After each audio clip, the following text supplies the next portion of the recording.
안녕하세요. 이사해요 대표 장동현입니다. 매년 1월부터 3월까지는 원룸이사 하시는 분들이 정말로 많습니다. 그래서 오늘은 원룸이사 견적 받을 때 전화 받는 방법, 바로 그 부분에 대해서 설명을 드릴게요.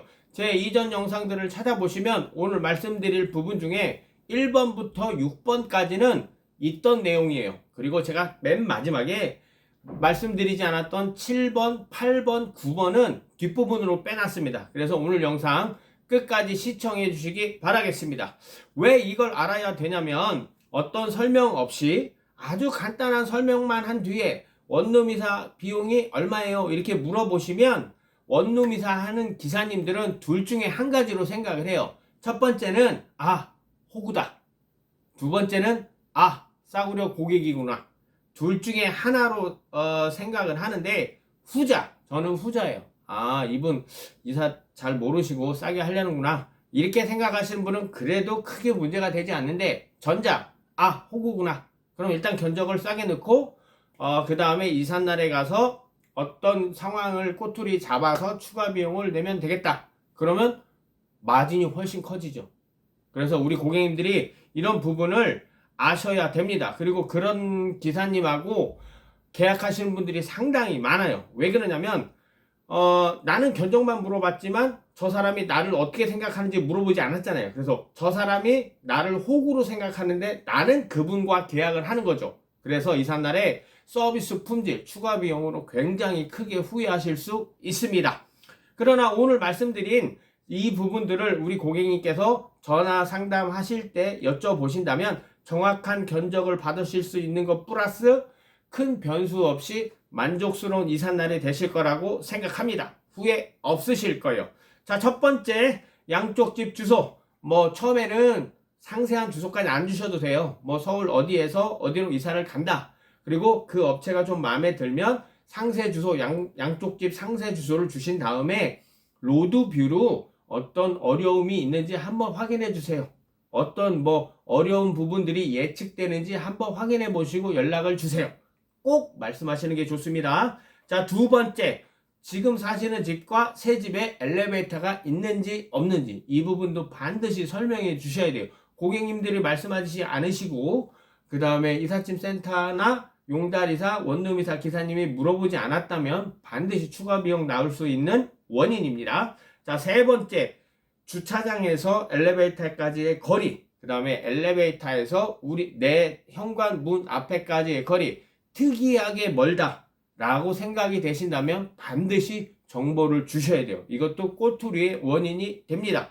자, 네 번째가 뭐냐면 차에서 이제 구루마로 굴려서 바퀴가 달린 밀차죠. 끌차. 이런 것들을 끌고 우리 집까지 올라오는데, 그리고 새 집에 가서 지금 집에서 엘리베이터를 타고 구루마를 끌고 나오는데 계단이 있다 없다. 한 개라도 있으면 얕보시면 안 돼요. 한 개라도 있으면 반드시 한 개 있다고 인폼을 주셔야 돼요. 두 개, 세 개밖에 되지 않는다고 해서 말씀을 안 하시면 이것도 무조건 추가 비용 꼬투리 사유가 됩니다. 그리고 다섯 번째 뭐냐면 박스에 담을 수 없는 게 바로 큰 짐이라고 생각하시면 됩니다. 그래서 박스에 들어가지 않는 큰 짐 내용 전부 다 설명을 하셔요. 그리고 그게 좀 어렵다면 되도록 사진을 찍어서 주시는 게 좋습니다. 자, 그리고 여섯 번째, 사진을 주시면 어느 정도 다 마무리가 되는데, 사진을 주시기 좀 내 개인적인 프라이버시가 좀 걸린다 라고 생각할 때 잔짐 양을 어떻게 설명해 주시면 되냐면, 내 옷이 장롱 몇 칸 정도다, 아니면 행거 몇 칸 정도의 분량이다 라고 설명을 해주시고, 그 다음에 주방짐은 찬장 몇 칸 정도가 있는데 몇 칸 정도의 수납이 되어 있다, 그리고 그 양이 꽉 차 있다, 조금 널널하게 허술하게 채워져 있다, 이런 식으로 설명을, 그래도 상대방이 몇 박스 몇 바구니 짐 이렇게 예상할 수 있도록 설명을 디테일하게 해주시는 게 좋습니다. 자, 그리고 지금부터 7, 8, 9번 자, 집중해서 들어주시기 바라겠습니다. 자, 7번이 뭐냐면, 그러면 기사님이 가지고 계신 이사하시는 분 차량이 어떤 종류의 차량인가요? 요거는 반드시 물어보셔야 돼요. 차량 1톤 차량은 지붕이 없는 카고, 그 다음에 천막으로 되어 있는 호루, 그 다음에 철판으로 되어 있는 탑, 이 세 종류가 있어요. 근데 카고 차량은 천장이 없잖아요. 되도록 피하시는 게 좋아요. 만약에 이 기사님하고 이 기사님이 마음에 든다면 이 기사님은 탑차고 이 기사님은 카고차예요. 그럼 이왕이면 탑차로 하시는 게 좋습니다. 왜냐하면 카고 차량은 이사를 전문으로 하지 않으시는 분이 될 수도 있고, 그리고 같은 1톤쯤인데 탑차에 계신 집은 1톤을 다 실어서 추가 비용이 나오지 않는데 카고 차량에 실은 집은 1톤이 넘는다고 추가 비용이 나올 수 있어요. 그래서 우리 고객님들 그 부분을 꼭 알고 계셔야 돼요. 그리고 날씨가 안 좋은 날은 당연히 무조건 탑차나 호루차로 하시는 게 좋고요. 근데 내 이삿짐이 너무 양이 적어요. 고시원에 살고 계셔요. 그런 분들은 날씨만 뭐 화창하다면 뭐 카고 트럭이든 뭐 호루 트럭이든 트럭 차량은 크게 상관이 없습니다. 그래서 날씨만 상관이 없다면 어느 차도 괜찮아요. 그리고 우리 고객님의 짐이 아주 극소량이라면, 근데 내 짐이 1톤으로 될 것도 같고 안 될 것도 같다, 그러면 탑차나 호루차로 진행하시는 게 좋고, 이왕이면 두 군데가 마음에 든다면 호루나 탑차를 선택하시는 게 좋습니다. 자, 여덟 번째, 추가 비용이 언제 나오는지 반드시 확인을 하세요. 그래서 이삿날에 어떤 변수가 나왔는데 그 변수가 내가 그 전에 미리 고객님하고 기사님하고 협의한 내용이야. 아, 요런 상황에서 5만원 정도, 3만원 정도 나온다고 했으니까 그 정도는 내가 감수하고 있어야지. 요렇게 됩니다. 그러면 그 기사님하고 아주 원활하게 협의해서 그냥 편안하게 진행을 하시면 돼요.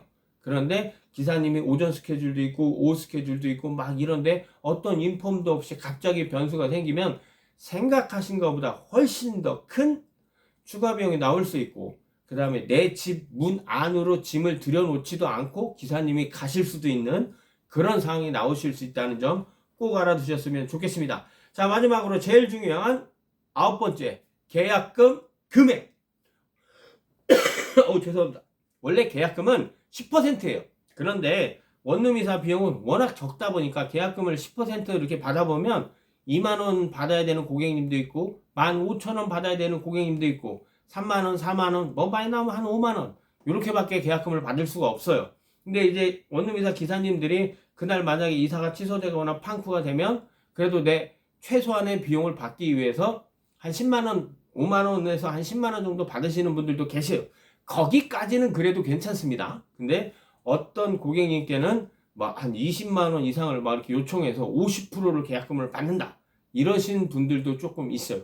그런 분들은 어떤 모든 조건이 다 만족스럽다도 그 팀은 제외를 시키세요. 반드시 제외를 시키세요. 왜 그러냐면 그런 경우는 보통 악덕 주선 업체예요. 악덕 알선 업체. 그래서 그 계약금 뭐 50%를 받고 나머지 50%를 남은 50% 금액으로 이사를 전혀 할지도 모르는 그런 기사님한테 이사해 주세요 하고 맡기죠.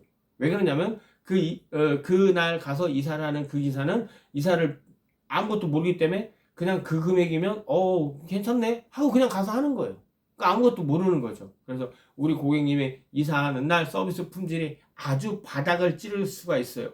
특히 언제? 1월부터 3월 사이에 이런 경우가 상당히 많습니다. 그래서 꼭 알아두셔야 돼요. 여기서 제가 결론을 내릴게요. 원룸 이사는 견적이 얼마예요? 이게 중요한 것 같은가요? 절대로 그렇지 않아요. 원룸 이사에서 가장 중요한 건 얼마로 이사를 끝냈나요? 이게 가장 중요한 겁니다.